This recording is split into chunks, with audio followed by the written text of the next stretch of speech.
ये उससे भी बड़ी ट्रेजेडी ये है कि इस नेहरू परिवार का जब आदमी प्रधानमंत्री बनता है अपने ही लोगों की बलि लेता है।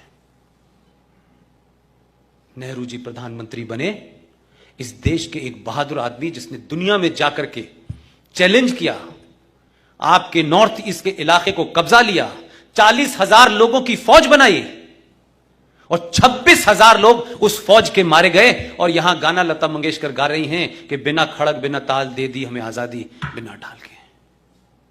26,000 लोग सिर्फ इंडियन नेशनल आर्मी के मारे गए थे, आजाद हिंद फौज के।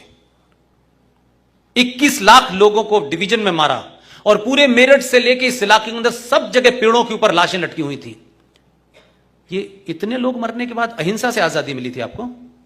ये नैरेटिव क्रिएट किया क्योंकि उनको मालूम था कि अगर दूसरा इतिहास पढ़ाएंगे तो ये बौने लोग जो हैं सत्ता से बाहर आ जाएंगे जिन्होंने अंदर सांठगांठ कर रखी थी।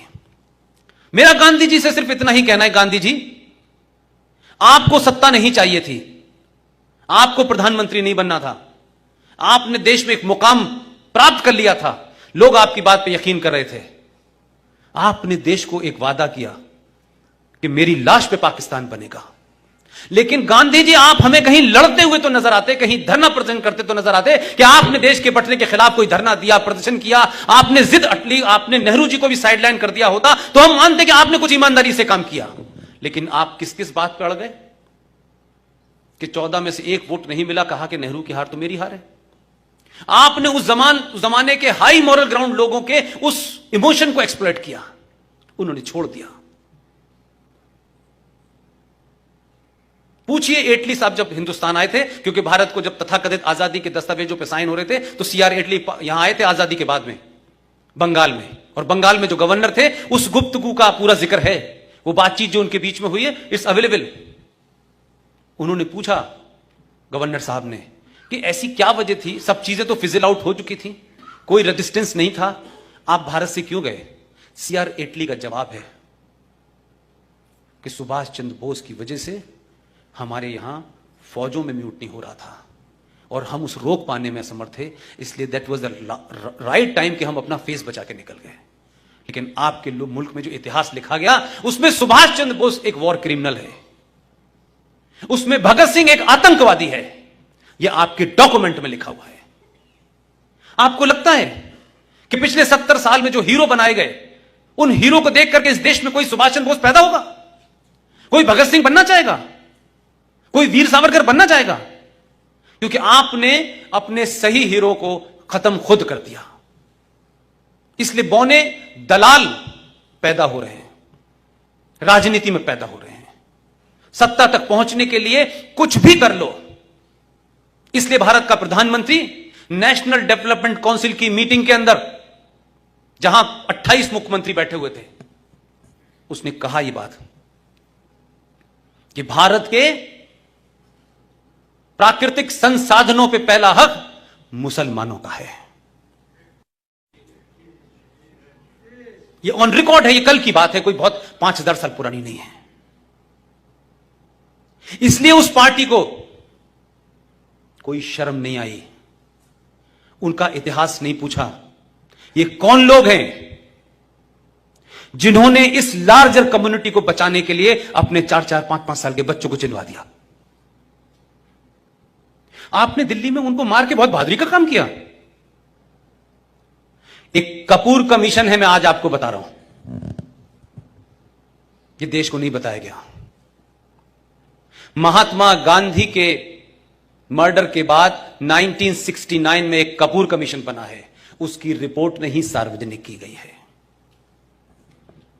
पूना में महात्मा गांधी के कत्ल से 3 दिन पहले उसमें एक डिस्ट्रिक्ट मजिस्ट्रेट और उसकी एक वाइफ का कन्फेशन बयान है। वो ऑफिसर पूना से अपने घर से बाहर ड्यूटी पे गया हुआ था, उस लेडी ने बयान दिया है कपूर कमीशन के अंदर, और उसने कहा कि कुछ लोग उसके घर पे आए थे और वो साहब से मिलना चाहते थे।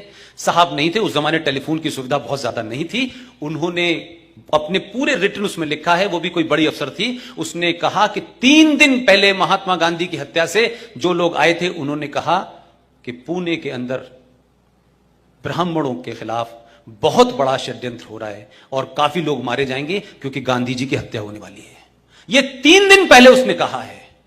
उस लेडी ने यहां तक कहा कि उस अफसर को उसने बता दिया था जो उसका पति था। उसने दिल्ली भेजा। दिल्ली में किसने फाइल दबाई? ये कमीशन के बारे में नहीं बताया गया आपको। वो कमीशन की रिपोर्ट निकलवा लीजिए ना। वो छुपका दी, दबा दी। हो सकता है कि सामने हो नाथूराम गॉडसे और गांधी जी की हत्या से 2 दिन पहले का उनका बयान देख लीजिएगा। यह सब कुछ अवेलेबल है। इन तथ्यों को देख करके देश में बदलाव हो रहा है या नहीं हो रहा वो एक अलग इशू है, लेकिन कम से कम इस जनरेशन को सच तो पता चलेगा। उनकी हत्या से 2 दिन पहले गांधी ने कहा था कि यह कांग्रेस पार्टी को एक आंदोलन है, इसे समाप्त कर दिया जाए।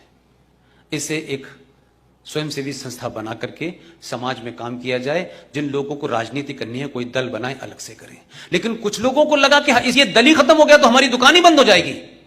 उन्होंने गांधी जी को थ्रेट 2 बार किया और 2 दिन के बाद गांधी जी समाप्त हो गए। और कौन वहां खड़ा हुआ था? कैसे कैसे षड्यंत्र हैं आपके यहां। जाइए तो जरा बिरला मंदिर जाइए तो इतिहास तो देखिए दिल्ली में जाकर के, क्योंकि हम सब लोगों ने अखबारों के माध्यम से पढ़ा है। और उस दौर के अखबार जो 1 या 2 हुआ करते थे, आज की तरह कोई 450 टेलीविजन नहीं थे। किसने सुना गांधी के मुंह से यह आवाज निकली, हे राम? किसने सुना था? ऐसा क्रिएट कर दिया गया कि सिर्फ नेहरू जी को सुनाई दिया हे राम कह रहे थे। How the create the things. आपने एक क्रिएट करा, लोगों की सिंपैथी हे राम, आखिर में उन्हें भी हिंदू बना दिया और चल रहे। गांधी के बारे में कुछ मत कहना, कहते ही मुसीबत हो जाएगी। गांधी की पर्सनल लाइफ के बारे में विदेश में चर्चा हो रही है, उनके निजी जीवन के बारे में चर्चा हो रही है, वहां नहीं कुछ बोलेंगे। लेकिन जैसे ही इस देश में भारतीय जनता पार्टी और आरएसएस को कॉर्नर करना हो तो 2 एजेंडे लेके खड़े हो जाओ कि आरएसएस तो वो पार्टी है, वो संगठन है जिसका गॉडसे जो था मेंबर था। और ये देखिए, ये तो वीर सावरकर के समर्थक हैं। तो ये बड़ा अच्छा है। जैसे वो ये बोलते हैं ये बेचारे डिफेंसिव हो जाते हैं। अब ये डिफेंसिव नहीं हो रहे, अब उनको संकट लग रहा है इसे नया क्रिएट करो। तो इस बार क्या हुआ कि उन्होंने कहा कि अच्छा, जिसको तुमने हिंदू आतंकवादी क्रिएट किया था वही हम उसके खिलाफ उतार देते हैं, जो हिंदू आतंकवादी थ्योरी का जनक था। तो राजनीति में आदर्शवाद नहीं चलता है। हम ये कहें कि राजनीति एक अलग चीज है तो राजनीति के जो नियम हैं वो आपको अच्छे लगें या ना लगें, आप उसी से आप जीत सकते हैं। जब आप आदर्शवादी थे, ये तमाम संघ के लोग होंगे यहां, इन्हीं का संगठन, इन्हीं की Bharatiya Janata party political training लोग लेते हैं, जाते हैं। मैं गलत कह रहा हूं साहब? मैं गलत कह रहा हूं? आपसे जुड़े हुए लोग होते हैं, वो चले जाते हैं राजनीति में। जब वो राजनीति में चले जाते हैं तो उनका अपना एक राजनीति के खेल है। ये क्या कर रहे थे बेचारे? ये 5000 साल पुरानी अपनी आदर्श समाज में बेचारे जी रहे थे कि जैसे हम ईमानदार हैं, दुनिया भी ईमानदार होगी, और अगर नहीं होगी तो हमको देख देख के हो जाएगी। 100 साल से बेचारे ये कर रहे थे। तो जो स्वयंसेवक यहां से जाकर के जब राजनीति करने जाता था तो थोड़े बहुत तो उसमें गुण रहते थे इनके। तो जब तक ये आदर्शवाद से लड़े तब तक पार्लियामेंट में ये एक फूल 2 माली थे। लेकिन जब इनको समझ में आ गया कि फुटबॉल के ग्राउंड में हॉकी के नियम नहीं चलेंगे, तो जब इन्होंने नियम बदले तो अब हाहाकार मचा हुआ है। ये 2 घुमा रहे हैं, ये 2 चला रहे हैं। तो आपको